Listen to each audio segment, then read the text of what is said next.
नमस्कार मित्रांनो, सुस्वागतम. लक्ष्मीच्या पावलांनी या मालिकेच्या आजच्या भागामध्ये आता जी ही सरोज असते, फाईलमध्ये ती आता इन्स्पेक्टर साहेबांना लाच देण्यासाठी जे पैसे ठेवते आणि आता ती इन्स्पेक्टर साहेबांना म्हणते की हे बघा, अद्वैत माझा एकुलता एक मुलगा आहे, त्याला या संकटातून वाचवण्यासाठी मी काही पण करू शकते. तेव्हा इन्स्पेक्टर साहेब ते फाईलमधील पैसे बघतात आणि ते आता डायरेक्ट सरोज मॅडमला म्हणतात की हे बघा, तुम्ही पोलिसांना, चांदेकर मॅडम तुम्ही पोलिसांना लाच देतात आणि तुम्ही लाच देता म्हणजे याचा अर्थ तुमचा मुलगा सुद्धा काहीतरी गुन्हेगार आहे, चुकीचा वागतोय हे सिद्ध होते. म्हणजे ही सगळी काही तुम्ही ऍडजस्टमेंट करतात हा पुरावा होऊ शकतो. तेव्हा आता सरोज ही अगदी टेन्शन मध्ये येते.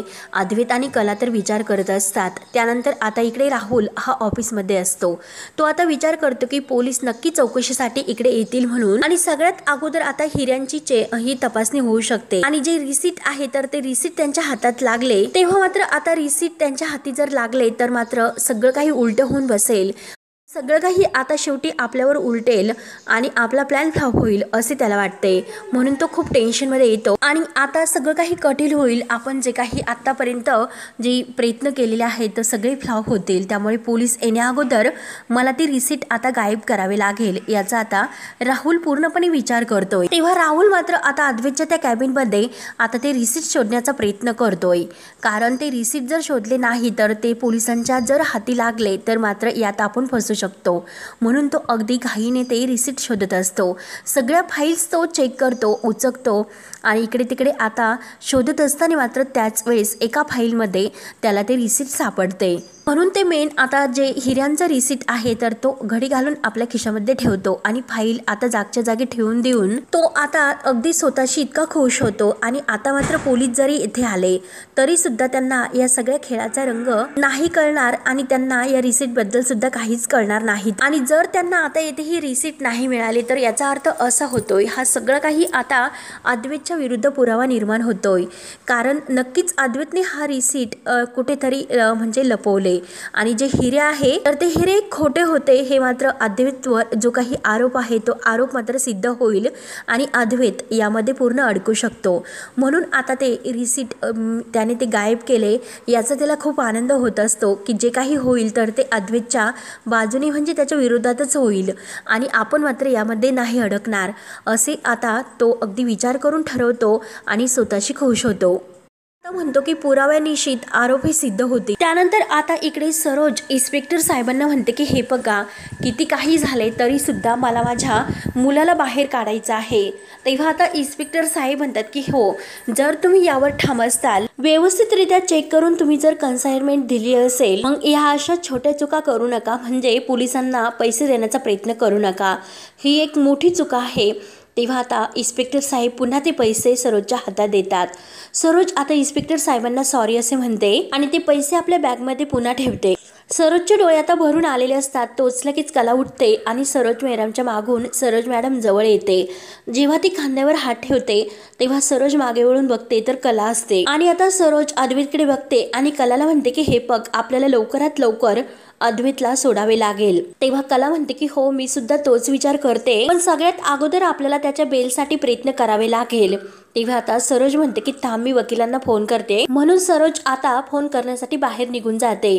तेव्हा कला ही आता अद्वैत जवळ येते, त्याच्या खांद्यावर हात ठेवते आणि त्याला म्हणते की चांदेकर हे बघ, तू काही टेन्शन घेऊ नकोस, काळजी करू नकोस, आम्ही तुझ्या सोबत आहे, यातून नक्की तुला बाहेर काढू. आणि मला असे वाटतं की हे सगळं काही जे झाले ते एखाद्या गैरसमजामुळे झाले असेल. चांदेकर इतक्या वर्षापासून ही सगळी काही उलाढाल आहे तर ती करतात, मग अगोदर इतकी मोठी चूक कधीच झाली नाही, मग आजच हे सर्व कसे झाले असेल. इतक्या दिवस चांदेकरांनी काहीच अशी अफरातफर केलेली नाही, इतकं मोठं चांदेकरांचं नाव आहे, मग आत्ताच हे सगळं कसं होऊ शकतं. काहीतरी नक्की हा एक गैरसमज असेल.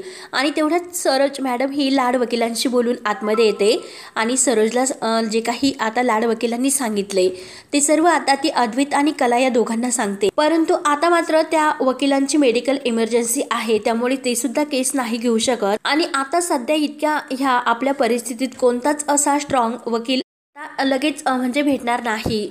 सगळे वकील हे अगदी कामात बिझी आहे. तेव्हा लगेच आता कलाच्या डोक्यात विचार येतो. कला लगेच म्हणते की थांबा, मी सायलीला फोन करते, तेव्हा कला लगेच सायलीला फोन करण्यासाठी बाहेर निघून जाते आणि तेवढ्यात इन्स्पेक्टर साहेब आता सरोज आणि अद्वैत या दोघांना खुर्चीवर बसायला सांगतात. कला लगेच आता बाहेर आल्यानंतर सायलीला फोन करते. सायली फोन घेते आणि हॅलो म्हणते. तर कला म्हणते की सायली अगं मला तुझी छोटीशी मदत हवी होती, मला मदत करशील का प्लीज. तेव्हा आता सायली म्हणते की कला अगं मी सुद्धा ती बातमी वाचली, म्हणजे आता अद्वैतला अटक झालेली आहे, सगळी काही बातमी मला समजली म्हणून मी तुला फोन करणारच होते. आणि हे बघ अगं जे काही अद्वैत भाऊजींवर जे काही आरोप झालेत ते कधी असं करू शकणार नाही आणि कुणाचा विश्वास सुद्धा बसणार नाही की हे सगळं अद्वैतवर असं संकट का आलं. अद्वैत भाऊजी कसेही असे नाही वागू शकत. तेव्हा आता कला म्हणते की हो ना गं, आमच्याकडून त्यांचे असे म्हणजे खोटे हिरे कसे पोचले हेच मला नाही कळत. आम्ही तर पूर्णपणे अगदी खरे हिरे देऊन त्यांना दागिने देण्याचा प्रयत्न केला होता, परंतु हे सर्व कसं झालं तेच नाही कळाले. आणि त्यात म्हणजे त्या सारडांचं नाव इतकं मोठं आहे हे कळल्यानंतर त्यांनी तर सगळे दरवाजेच बंद केले, म्हणजे त्यांनी अगदी थेट पोलीस कंप्लेंट सुद्धा केली. आणि हिऱ्यांचे जे काही रिपोर्ट आहे ते सुद्धा त्यांच्याकडे आहे. चांदेकर पूर्ण बाजूने अडकेल अशी पूर्ण तयारी त्यांनी केलेली आहे आणि त्यात म्हणजे त्यांची कायद्याची बाजू सुद्धा जास्त जड आहे. त्यावर तर हे सर्व ऐकून कला बोलणं ऐकल्यानंतर सायली म्हणते की हे बघ तू काही काळजी करू नकोस, आपण अद्वैत भाऊजींना यातून बाहेर काढूयात. तेव्हा आता कला म्हणते की हो ना, त्यासाठीच मी तुला फोन केला होता आणि त्या बाबतीत थोडीशी मदत तुझी हवी होती. त्यावर तर हे ऐकून सायली विचारते की अगं बोल ना, काय होतं, मी काय मदत करू शकते. तेव्हा आता कला म्हणते की अगं तू याबद्दल अर्जुन भाऊजींशी बोलू शकतेस का, ते चांदेकरचा वकील म्हणून येतील ना, त्याला बेल मिळून द्यायला हवी. तेव्हा आता सायली म्हणते की हो नक्की येतील, मी त्यांना सर्व काही सांगते. आणि त्यांना सांगितल्यानंतर ते बेलची सगळी काही प्रोसेस करूनच तेथे पोहोचतील. तेव्हा आता कलाचा चेहरा अगदी खुलतो. सायली म्हणते अगं हे बघ तोपर्यंत स्वतःला सांभाळ, त्यांची काळजी घे आणि आबांना सुद्धा त्यांची काळजी घे आणि जर काही लागले तर लगेच मला कळव. तेव्हा आता कला खुश होत म्हणते की हो नक्की आणि आता फोन ठेवते. आता सायलीने आता अर्जुनला पाठवले, म्हणजे ती बोलणार आहे आणि पाठवणार आहे म्हणून आता कलाला आनंद होतो, तिच्या जीवामध्ये जीव येतो की आता नक्की आपला चांदेकर सुटेल म्हणून. तेव्हा कला आत येते आणि अद्वैत आणि सरोजला म्हणते की हे बघा आत्ता माझं सायलीशी बोलणं झालं चांदेकर, आणि आता जे काही अर्जुन भाऊजी आहे तर ते बेलची पूर्ण तयारी करूनच येतात. हे ऐकून आता सरोजला आनंद होतो आणि लगेच ती कलाला थँक्यू बोलते. तेव्हा आता इन्स्पेक्टर साहेब सरोज मॅडमला म्हणतात की हे बघा तुम्ही तुमच्या परीने प्रयत्न करा आणि आम्ही देखील आमच्या बाजूने शोध घेत आहोत, आणखीन काही पुरावे तर ऑफिसमध्ये भेटतीलच ना. तर कला हो म्हणते. तेव्हा लगेच आता इन्स्पेक्टर साहेब हे धावडे आहे, अद्वैत साहेबांना जे काय हवं काय नको याकडे लक्ष द्या असे बोलून सरोज मॅडम आणि इन्स्पेक्टर साहेब ऑफिसमध्ये निघून जातात.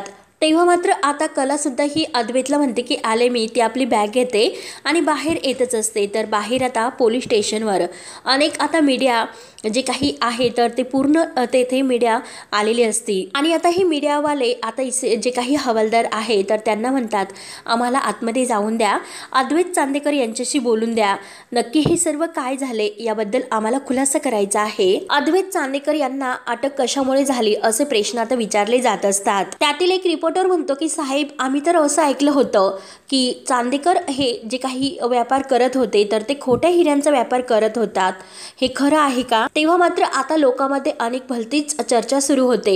इन्स्पेक्टर साहेब म्हणतात की तुम्ही जे ऐकलं ते खरं आहे, परंतु याबद्दल आणखीन काय माहिती आहे ती आम्ही नाही देऊ शकत असे बोलून आता इन्स्पेक्टर साहेब तिथून निघून जातात. आता मीडिया पूर्णपणे त्यांच्या मागे लागते, प्रश्न विचारण्यासाठी अगदी त्यांना भांडून सोडतात, परंतु इन्स्पेक्टर साहेब आता घाईने तिथून निघून जातात. आता इन्स्पेक्टर साहेब निघून गेल्यानंतर आता सरोज आणि कला हे दोघी बाहेर येतात आणि आता हे रिपोर्टर त्यांना बघतात आणि म्हणतात की मॅडम आणि अद्वैत चांदेकर यांच्या आई आल्या वाटतं, म्हणून ते आता प्रश्न विचारण्यासाठी तिकडे त्यांच्याकडे जातात. तेव्हा आता रिपोर्टर आता सरोज आणि कला यांना प्रश्न विचारतात की हा सगळा जो काही प्रकार घडला त्या प्रकाराबद्दल तुम्ही काय सांगू इच्छिता. आणि आता सरोजला विचारले जाते की सरोज मॅडम तुम्ही चांदेकर ह्या म्हणजे घराच्या मुख्य आहात. त्यातील आता एक रिपोर्टर विचारते की म्हणजे सारख्या मोठ्या डीलमध्ये अफरातफर होणं आणि हे चांदेकरांच्या आतापर्यंतच्या नावाला काळीमा फासल्यासारखं आहे, याबद्दल तुम्हाला काय वाटतं असे अनेक भलते प्रश्न विचारून ते आता सरोज आणि कला यांना टेन्शन मध्ये आणतात. तेव्हा आता दुसरा रिपोर्टर सरोजला म्हणतो की मॅडम आता इतकं मोठं जो काही प्रकरण झालेलं आहे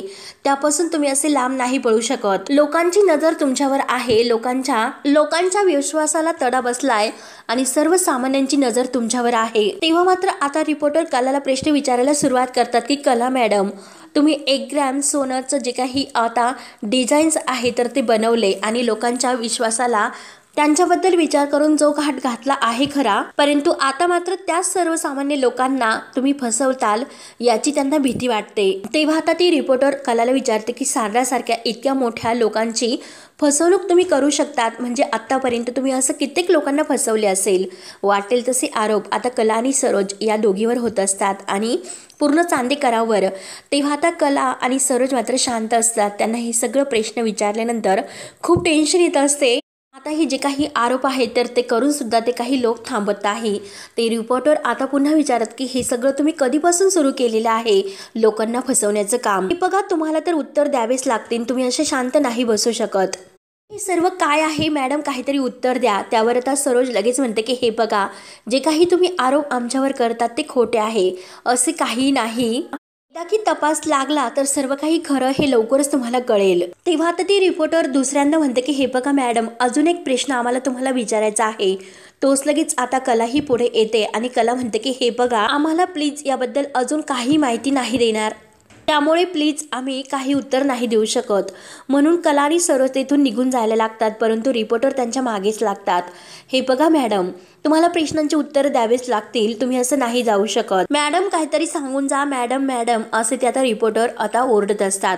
परंतु कला आणि सरोज गाडीमध्ये बसतात. सरोज आणि कला तेथून निघून गेल्यानंतर आता तो रिपोर्टर दुसऱ्या रिपोर्टरला म्हणतात आपल्याला इथे काही चांगली माहिती नाही मिळाली. तेव्हा ती आता जी काही लेडीज रिपोर्टर आहे तर ती म्हणते की चला, आता आपल्याला इथे काही माहिती मिळाली नाही ना, मग आपण चांदेकरांच्या घरी जाऊया, तेथे आपल्याला नक्कीच काहीतरी आता माहिती मिळेल.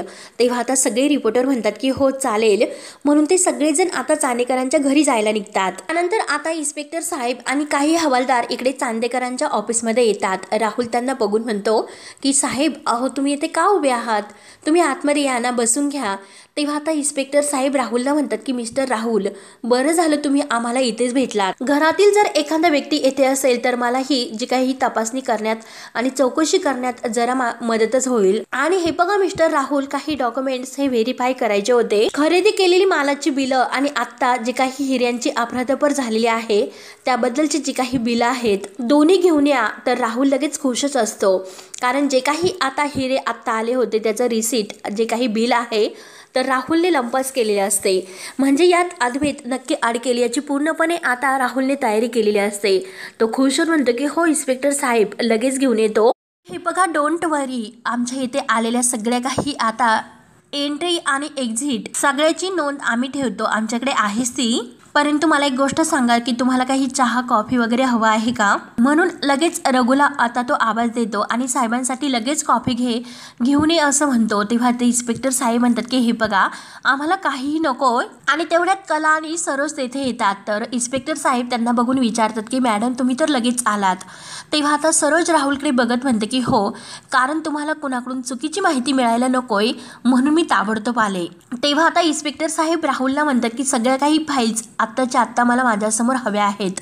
राहुल म्हणतो की हो लगेच आणतो. राहुल आता कॅबिनमध्ये येतो आणि त्या 3 फाईल आहेत ज्या काही ह्या म्हणजे सगळी काही नोंद त्याच्यामध्ये ठेवलेली असते, तर त्या फाईल्स घेऊन येतो. परंतु जे मेन रिपोर्ट आहे, जो मेन पुरावा आहे, जे बिल आहे हिऱ्यांचं, तर ते त्याने गायब केलेलं असतं. आता त्या फाईल्स इन्स्पेक्टर साहेबांच्या हातात देऊन राहुल म्हणतो की हे बघा, जर तुम्हाला काही आणखीन लागले कोणतेही रिपोर्ट्स वगैरे कोणतीही माहिती तर तुम्ही मला लगेच सांगा, लगेच तुम्हाला सगळं काही देतो. तेव्हा आता इन्स्पेक्टर साहेब म्हणतात नाही नको, आम्ही आमच्या पद्धतीने चेक करू, कारण कसे आहे की पुढे जर काही आणखीन फ्रॉड असेल तर आता आम्हाला ते दिसेल, आमच्या समोर येईल ते, त्यामुळे आम्हाला आमचं काम करून द्या. जे काही झाले त्याबद्दल थँक्यू. म्हणून इन्स्पेक्टर साहेब आता त्या सर्व फाईल चेक करत असतात. परंतु त्यामध्ये त्यांना आता जे काही मेन जी रिसीट लागत असते तर ती हिऱ्यांची देवाणघेवाण केलेली रिसीट तेथे नसते, कारण ती राहुलने लंपास केलेली असते.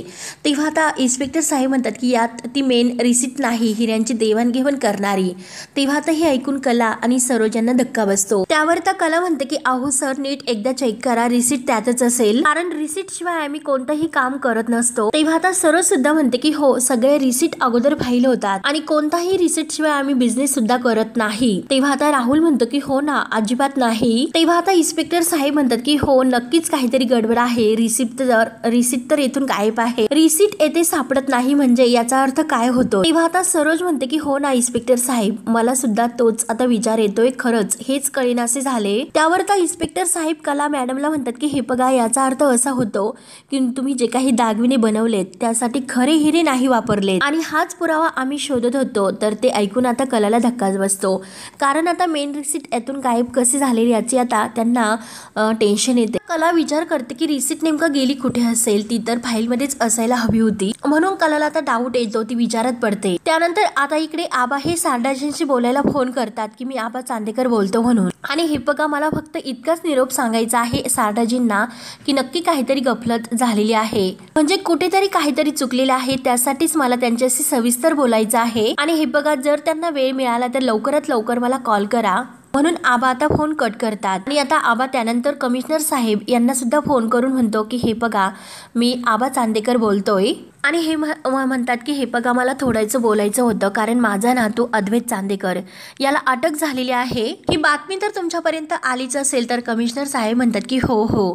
तेव्हा आता आबा म्हणतात की हे बघा, मी तुम्हाला विनंती करतोय, पूर्ण चौकशी झाल्याशिवाय तुम्ही माझ्या नातवावर म्हणजे अद्वैत चांदेकर यांच्यावर आरोप असे ठेवू नका, म्हणजे हे बघा, त्यासाठी हवं तर मी माझं सगळं काही ऑफिस तुमच्या हवाली करतोय, तुम्ही तुमच्या परीने सगळा तपास करा, कोणीही मध्ये नाही येणार, आणि भक्कम पुरावा मिळाल्यानंतर त्यानंतरच तुम्ही गुन्हेगारला पकडा, उगाच संशयित म्हणून माझ्या नातवावर तुम्ही असले आरोप करू नका आणि त्याला डांबून सुद्धा ठेवू नका, त्यासाठी मी अशी विनंती तुम्हाला करतोय। तेव्हा आता कमिशनर साहेब म्हणतात की हे बघा आबासाहेब चांदेकर, आम्ही तुमच्या विनंतीचा नक्की मान ठेवला असता, परंतु हे बघा, समोरची पार्टी कोण आहे हे मी तुम्हाला सांगायची गरज तर नाही, ती सारडा आहेत आणि त्या सारडांचे अख्ख्या पोलीस डिपार्टमेंटशी बोलणं झालेलं आहे, त्यामुळे ताबडतोब ऍक्शन घ्या आणि तपासाला सुरुवात करा, आता असा आदेश त्यांच्याकडून आलेला आहे। आणि हे बघा, आमचा सुद्धा विश्वास आहे की अद्वैत चांदेकर यांनी काही अफरातफर केली नसेल याची आम्हाला तर खात्री आहे, परंतु संशयिताला संशयावरून अटक करण्याची मुभा आम्हाला तर आहेच। विश्वासावर हा कायदा चालत नसतो, त्यासाठी पुरावे द्यावे लागतात आणि ते पुरावे शोधून काढेपर्यंत अद्वैत चांदेकर हे आमच्याच ताब्यात राहतील, त्यासाठी माफ करा साहेब, म्हणून आता पोलीस कमिशनर सुद्धा आता हा फोन कट करतात। तेव्हा आता आबांना आणखीनच भलते टेन्शन येते की नक्की हे सर्व काय होऊन बसले असेल। त्यानंतर आता हे रिपोर्टर चांदेकरांच्या घरी येतात आणि घरी आल्यानंतर ते सोहमला प्रश्न विचारत असतात की हे बघा, तुम्ही आबासाहेब चांदेकर यांना बाहेर पाठवा, आम्हाला त्यांना काही प्रश्न विचारायचे आहेत। तेव्हा मात्र आता तेथे रोहिणी आणि नैना तर एकमेकींकडे बघून तर खुशून हसत असतात, कारण हे जे काही सुरू आहे त्यात त्यांना भलता आनंद असतो। रजनीचा चेहरा मात्र पडतो आणि सोहमचा सुद्धा। रिपोर्टर आता अगदी प्रश्नांची धाडीमार करतात आणि म्हणतात की हे बघा, लवकरात लवकर त्यांना बाहेर पाठवा, आम्हाला प्रश्न विचारायचे आहेत। तेव्हा आता सोहम म्हणतो की हे बघा, तुम्ही लक्ष द्या, कारण यावर पोलीस तपास सुरू आहे, परंतु आता हे रिपोर्टर काही भलते सलते आरोप करत असतात की हे बघा, आबासाहेब चांदेकर यांच्या या प्रतिष्ठेला त्यांच्या नातवाने काळीमा फासली, यावर तुमचं काय म्हणणं आहे। तेव्हा आता नैना आणि रोहिणी यांना तर खूप असा आनंद होत असतो, त्या तर अगदी हसत असतात। सोहम खूप सांगण्याचा प्रयत्न करतो की हे बघा, असे काही नाही, परंतु एका मागून एक असे भलतेच प्रश्न विचारले जातात, एकाही प्रश्नाचे उत्तर व्यवस्थित ऐकून न घेतल्यास लगेच दुसरा प्रश्न तयारच असतो। तेव्हा आता सोहम त्यांना सांगण्याचा प्रयत्न करतो की हे बघा, जे सत्य आहे ते कोर्टात सिद्ध तर होईलच, परंतु हे असे भलते प्रश्न तुम्ही विचारून टेन्शन देऊ नका। आणि तेवढ्यात आबा बाहेर येतात। आबा हा जो काही गोंधळ सुरू आहे तर तो बघून विचारतात की हे सर्व काय चाललेले आहे आणि हे सगळेजण येथे आले कसे, म्हणून आता आबा ही सिक्युरिटीला आवाज देतात आणि दार कोणी उघडलं असं आता विचारले जाते। तेव्हा आबा सोहमलाच म्हणतात, या समद्याला तू बाहेर काढ। तेव्हा आता सोहम म्हणतो की हो आबा। तेव्हा आता सोहम त्यांना म्हणतो की हे बघा, तुम्ही आता बाहेर व्हा।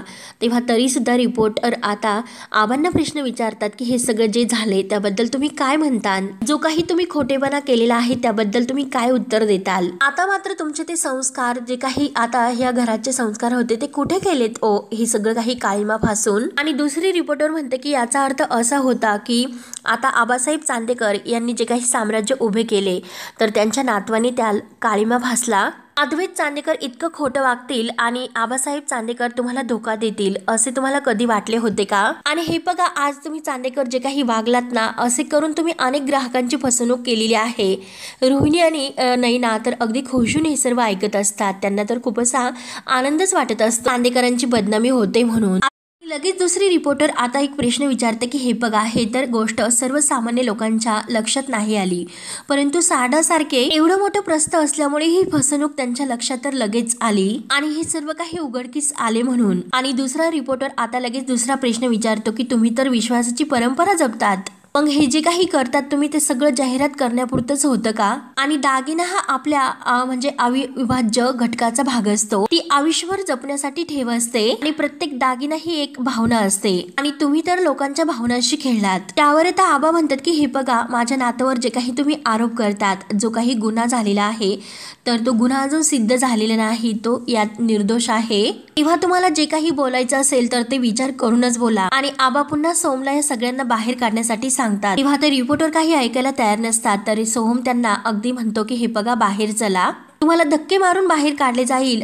तर लगेच रिपोर्टर म्हणतो की हो, आज मात्र तुम्ही आम्हाला धक्के मारून बाहेर काढतात, परंतु एक गोष्ट लक्षात ठेवा, आम्ही प्रतिष्ठित पत्रकार आहोत, सामान्य जनता काय सांगते, यांच्याबरोबर काय घडते हे सगळं काही ऐकत असतात. त्यामुळे हे असे विषय दाबून काही होणार नाही. जे खरं आहे तर ते लवकरात लवकर आम्ही लोकांच्या समोर आणणार आहोत. तेव्हा आता आबा म्हणतात की हो, तुम्ही सगळं काही लोकांच्या समोर मांडतात, परंतु जे दाखवतात ते कितपत खरं आहे आणि कितपत ते सत्य असते हे तुम्हाला तुमचं माहिती असेल. लोकांना तुम्हाला जे खरं आहे तर तेच दाखवा, परंतु त्या अगोदर मात्र जे काही खरं आहे तेच दाखवण्याचा प्रयत्न करा. खोटं मात्र समोर आणू नका. उगाच अशा खोट्या ह्या गुन्ह्यावर बातम्या करू नका आणि जे काही पुरावे आहेत, जे पुरावे आहेत तर ते सिद्ध करून दाखवा. तेव्हा आता दुसरा रिपोर्ट विचारतो की हे बघा आबासाहेब, पण पोलिसांनी. तेव्हा आता आबासाहेब म्हणतात की हे बघा, पोलिसांनी संशयात वरून अटक केलेली आहे, अजूनपर्यंत आज कोणताही आरोप सिद्ध झालेला नाही. आणि ठीक आहे, जरी काहीतरी चूक झालेली आहे, ती चूक मी मानतो, परंतु हे बघा, आम्ही तर शोधाशोध घेतोय आणि पोलीस सुद्धा घेतात, सगळ्यांचे प्रयत्न चालू आहेत. नक्की लवकर काय सत्य आहे ते लवकरच समोर येईल. थोडासा धीर धरा आणि जनताही तुमच्यावर विश्वास ठेवते, मग नेमकं काय खरं आहे तर ते जनतेला कळून द्यात. उगाच असे भलते सलते आरोप करू नकाच, असे बोलून आता आबा हे आतमध्ये निघून जातात. सोम आता प्रत्येक रिपोर्टरला अडवतो आणि बाहेर काढण्याचा तो प्रयत्न करत असतो. तेव्हा रजनी धावतच आता आबांच्या मागे येते. आबांना त्रास होत असतो. तेव्हा रजनी म्हणते की आबा थांबा, काय होतंय तुम्हाला? आणि रजनी त्यांना हाताला धरून सोफ्यावर बसवते आणि हे बघा आबा, शांत व्हा, मी पाणी घेऊन येते. आणि तेवढ्या सोम सुद्धा धावतच आत येतो. परंतु आता आबांनी मात्र ठाम एक निर्णय घेतलेला असतो. आबा म्हणतात की हे बघा, जोपर्यंत अद्वैत घरी येत नाही तोपर्यंत मी काही घेणार नाही. त्यावर आता हे ऐकून रोहिणी म्हणते की डॅड, नेमकं हे सर्व तुमचं काय सुरू आहे आणि हा सगळा घोल अद्वैतने घातलेला आहे आणि त्यासाठी मग तुम्ही स्वतःची तब्येत कशाला खराब करून घेतात? तुम्हाला काय गरज आहे हे सगळा त्रास करून घेण्याची? आबांना मात्र ह्या रोहिणीच्या बोलण्याचा खूप राग येतो. ते तिच्याकडे लक्ष न देण्यासारखं करतात. तेव्हा आता लगेच रोहिणी बोलायची थांबतच नसते. रोहिणी म्हणते की हे बघा, सगळी जी काही अफरातफर करायची आहे तर ती त्याने केली. तेव्हा लगेच आता रजनीला खूप राग येतो. रजनी म्हणते की वंश, अहो काय बोलतात तुम्ही हे सर्व? अहो परिस्थिती काय आहे, तुम्ही सुद्धा या घरातीलच आहात, परंतु हे असं बोलून तिरकस का बोलतात? अद्वैतची काही चूक नसताना तुम्ही का आरोप त्याच्यावर करतात? तुम्ही सुद्धा अद्वैतला ओळखतात. तेव्हा आता रोहिणीला भलताच राग येतो. रोहिणी म्हणते की रजनी स्टॉप, परंतु आता रजनी काही रोहिणीला घाबरत नाही. ती रोहिणीला म्हणते की स्टॉप, आता आणखीन काही नको, असे बोलून तोरातच आता ही रोहिणी आहे तर तिला राग येतो आणि ती आतमध्ये निघून जाते आणि तिच्या पाठीमागे नैना सुद्धा जाते. तेव्हा आता लगेच आबा हे अंबाबाईला हात जोडतात आणि अंबाबाई, तू सांभाळून घे ग बाई. आता सर्वांना खूप टेन्शन येते की अद्वैत यातून बाहेर कसा पडेल म्हणून. त्यानंतर आता सरोजी जितेंद्रला काही फाईल्स हे मागवून घेऊन ऑफिसमध्ये घेऊन यायला सांगते. कला आता तेथेच उभी असते आणि तेवढ्यात राहुलच्या मोबाईलवर एक कॉल येतो. कला मात्र आता राहुलवर बारीक लक्ष ठेवून असते. कला मात्र आता राहुलकडे बारीक लक्ष ठेवून आता त्याच्याकडे बघत असते, परंतु राहुल तिच्याकडे बघून हसतो. तो फोन काही घेत नसतो. कलाला आता त्याबद्दल थोडासा संशय येतो, म्हणून मुद्दाम त्या फाईल कला हातात घेते आणि कॅबिनमध्ये जाण्याचा ती नाटक करते. तेव्हा राहुलच्या मोबाईलवर परत कॉल येतो. राहुल काही कॉल घेत नसतो तर रोहिणीला भलताच राग येतो. रोहिणी म्हणते की मूर्ख कुठला.